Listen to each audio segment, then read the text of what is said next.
बोलिए जगत गुरु रविदास जी महाराज की जय। संत शिरोमणि गुरु रविदास जी महाराज की जय। बाबा साहब अमर रहें, बाबा साहब अमर रहें। शुक्रिया आप सबको, जय गुरुदेव। मैं डॉक्टर राजेश पासवान, मैं जेएनयू में प्रोफेसर हूँ। पिछले दिनों 14 को हमने एक ब्रिटिश रविदास हेरिटेज फाउंडेशन के साथ मिलकर के एक इंटरनेशनल कॉन्फ्रेंस किया था, जिसमें ऑस्ट्रेलिया से, जापान से और बाकी अन्य कई देशों के प्रोफेसर शामिल हुए थे। देश के भी कई राज्यों से शामिल हुए थे।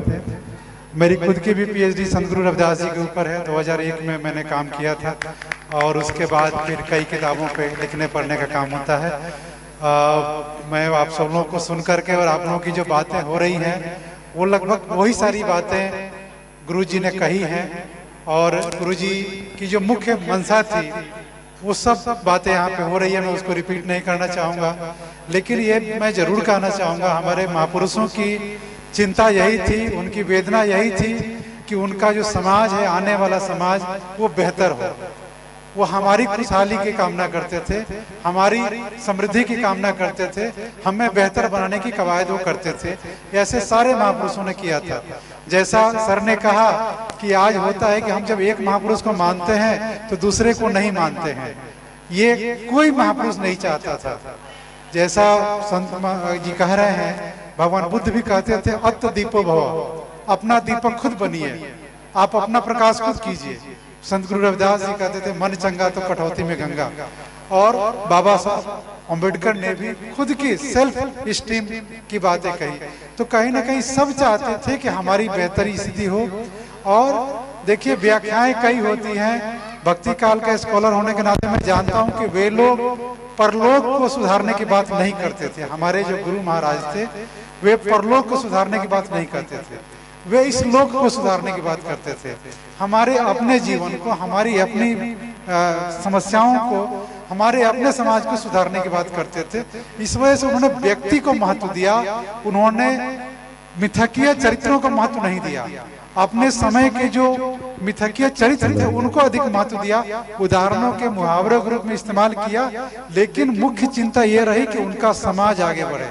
संत गुरु रविदास जी एक ऐसे व्यक्तित्व हैं पूरे भारतीय समाज के, जिन्होंने सबसे पहले जाति की विडंबना पे बात की, जाति की समस्याओं से अवगत कराया, जाति की विडंबनाओं को, जाति के क्या दुष्परिणाम हैं, जातिगत विभेद के क्या दुष्परिणाम हैं, इसकी तरफ हम सबका ध्यान आकृष्ट किया। और उसके बाद और भी बहुत सारे विद्वान काम करते रहे। तो ये सारी चीजें जो हुई उनके मन में, मैं संक्षेप में कहा के बात करूंगा कि सारी मुक्ति की शुरुआत खुद से होती है, आपसे होती है। जो कहना मन चंगा तो कटौती में गंगा, जिसका मन चंगा है, जिसका मन स्वस्थ है, वही विकसित कर सकता है। आपने सुना नारे लगाते हुए, जो बोले सो निर्भय। भय अगर किसी के मन में नहीं है, किसी के मन में डर नहीं है, तो वही आगे बढ़ सकता है। हमें डर क्या लगता है? डर लगता है हमें कि कोई हमारा साथ नहीं देगा, डर लगता है कि हम कमजोर हैं, डर लगता है कि हम ज्ञानी नहीं हैं, डर लगता है कि हम साधन संपन्न नहीं हैं। तो इतने सारे डर हमारे अंदर समा जाता है कि उस डर के कारण हम अपनी जो सृजनात्मक शक्ति है, हमारी अपनी जो ताकत है, उसका इस्तेमाल नहीं कर पाते हैं। व्यक्ति के अंदर जो ताकत है, उसका जो ज्ञान है, उसका जो अनुभव है, वही ताकत उसको बेहतर बनाता है। और जितने भी संत गुरु रविदास की या संत कबीर की वाणियों में हमें वो ज्ञान मिलता है, जिससे हमें वो ताकत मिलती है। जब आप में कॉन्फिडेंस आता है तो आप दुनिया की हर चीज को जीत लेते हैं, हर मुकाम को हासिल कर लेते हैं। और यदि कॉन्फिडेंस नहीं आएगा तो आप साधन संपन्न होने के बावजूद भी कमजोर रहेंगे। महाभारत के उदाहरण से एक मैं बात कहना चाहूंगा कि जब महाभारत की लड़ाई शुरू होने वाली थी तो अर्जुन ने हाथ पैर पूरे तीर धनुष रख दिए कि अब मैं नहीं लड़ूंगा, सामने तो मेरे रिश्तेदार बैठे हैं, उनसे मैं नहीं लड़ूंगा। उनका मनोबल डाउन हो गया था। कृष्ण ने क्या किया? कृष्ण ने उनका मनोबल बढ़ाया और मनोबल बढ़ा करके उनको युद्ध में तैयार किया। दूसरी तरफ कर्ण जो था, कर्ण जो मारते, उनके सारथी शल्य थे। शल्य जो थे वो अर्जुन के मामा लगते थे। तो जब कर्ण युद्ध में लड़ने को तैयार हुआ तो उनके सारथी शल्य थे, उन्होंने कर्ण से कहना शुरू किया कि तुम तो जीत नहीं पाओगे, तुम्हारे सामने धनुर्धर है, अर्जुन है, उसके सारथी अर्जुन है, कृष्ण है। तो एक तरफ वो व्यक्ति थे जो मोटिवेट कर रहे थे, दूसरी तरफ वो थे जो कमजोर कर रहे थे। तो कर्ण के हारने में उनको कमजोर करने वालों की बहुत बड़ी भूमिका रही कि जो लड़ने वाले थे उसको प्रोत्साहित नहीं किया बल्कि उसको कमजोर किया। तो इस समय भी आपको समाज में ऐसे बहुत सारे लोग मिलेंगे जो आपको कमजोर करने की कोशिश करते हैं। उन पे ध्यान मत दीजिए, आप अपनी क्षमताओं को, अपनी शक्ति पे, अपनी ताकत पे भरोसा कीजिए। भारतीय संविधान का उल्लेख किया गुरुजी ने, भारतीय संविधान ने वो ताकत दी है कि आप आज के दौर में बदलाव ला सकते हैं। यदि आप छोटे छोटे लालच में, छोटे छोटे लाभ के कारण बड़े विजन को यदि आप तिलांजलि दे देते हैं तो नुकसान आपका होगा, हमारे गुरु महापुरुषों का नहीं होगा। जैसा आपने बताया कि इस जिले में लगभग 600 के करीब गुरु अपने मंदिर हैं और भी आसपास के जिलों में भी हैं। जब मैंने सुना तो मेरे मन में आया कि जितने अधिक मंदिर हैं उतने अधिक गुट भी होंगे, उतने ग्रुप भी होंगे। ये गलत है। गुटबंदी, ग्रुप, असमानताएं, जो विषमताएं हैं, कहीं ना कहीं हमारी कमी है, हमारे महापुरुषों की कमी नहीं है। गुरु रविदास जी नहीं चाहते थे कि उनका समाज बटा रहे, लेकिन हम बटे हुए हैं। तो हमारी ताकत है कि हम आपस में, हमारे अनुयायियों में जब एकता होगी तब गुरु जी की मंशा पूरी होगी। जैसा आपने सम्मान किया सबका, पहली शर्त यही है कि अपने समान विचारधारा वाले लोगों का, भगवान बुद्ध के अनुयायियों का, बाबा साहब अम्बेडकर के अनुयायियों का, डॉक्टर संत कबीर दास के अनुयायियों का, गुरु महाराज जी के और पूरे मानव समाज के अनुयायियों का पहले अगर सम्मान करते हैं तो दोस्ती की, मित्रता की शुरुआत तभी होती है। यदि सम्मान नहीं करेंगे तो कमियां हमारे अंदर है, भुगतना हमें पड़ेगा, हमारे गुरुओं को नहीं भुगतना पड़ेगा। और यदि हम आपस में एक दूसरे का रिस्पेक्ट करते हैं तो ताकत आपकी बनेगी, आपकी ताकत बनेगी। तो जैसा गुरुजी ने कहा कि सरकार भी आपकी बनेगी, और सरकार आपकी बनेगी तो सरकार आपके लिए काम करेगी, किसी बड़े बड़े उद्योगपतियों के लिए काम नहीं करेगी। तो ये कहीं ना कहीं अपनी ताकत को आप जितना अधिक संभालेंगे, जितना अधिक संजोएंगे, जितना अधिक बेहतर करेंगे, भला आपका होगा।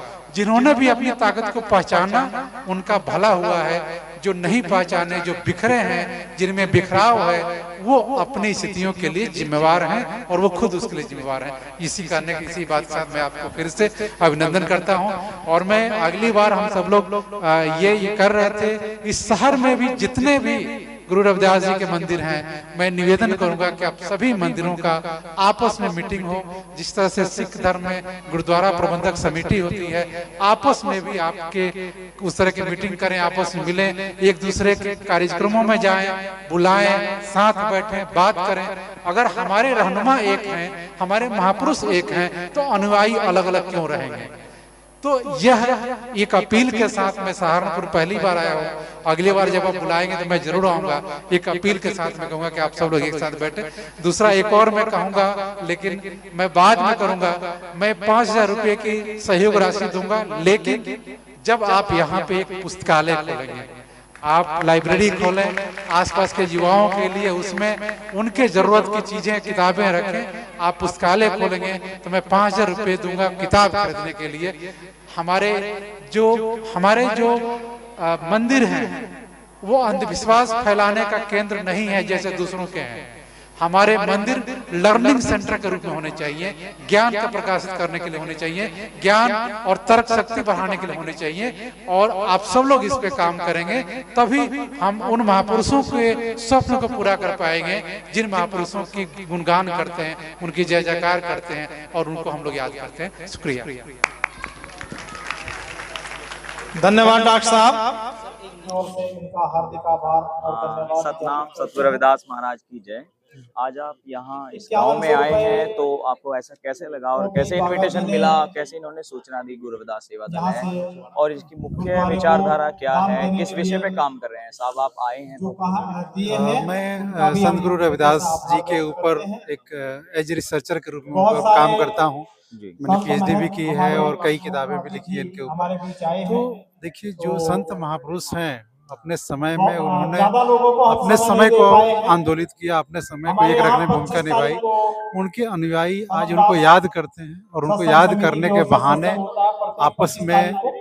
एकता और के प्रत्येक उनके रविवार 6 संदेशों से का 8 बजे तक उनके हमारे उपदेशों को याद करते गुरुद्वारे हैं और में आपस की एकता को मजबूत भजन करते हैं। कीर्तन का तो कार्यक्रम होता उसको है। देखने, उसको महसूस करने हमारे महापुरुषों ने आने समाज में वाले जो 3 चेतना नवंबर फैलाई को है, महंत जी वो का चेतना हमारे किस रूप यहाँ में फैल रही है, सत्संग का आयोजन इसका है। प्रत्यक्ष तो रूप से सभी महसूस महामंत्री करने हैं। के लिए बहुत हम सारे लोग आए लोगों को हैं। हम समय साथ नहीं ही दे साथ पाए, ब्रिटिश इसके लिए रविदास हम हेरिटेज फाउंडेशन जो माफी लंदन चाहते से हैं, है, क्षमा प्रार्थी हैं यह उसके लिए। गुरु रविदास जी के जो फुटप्रिंट्स हैं, जहाँ जहाँ उनके अनुयायी अशोक हैं, भारती जी से उनके निवेदन है ऊपर कि छोड़ ये दें अध्ययन अपने कर रहे हैं लोग, शब्दों को। और मैं एक एक्टिविस्ट के रूप में उस अध्ययन का हिस्सा हूँ।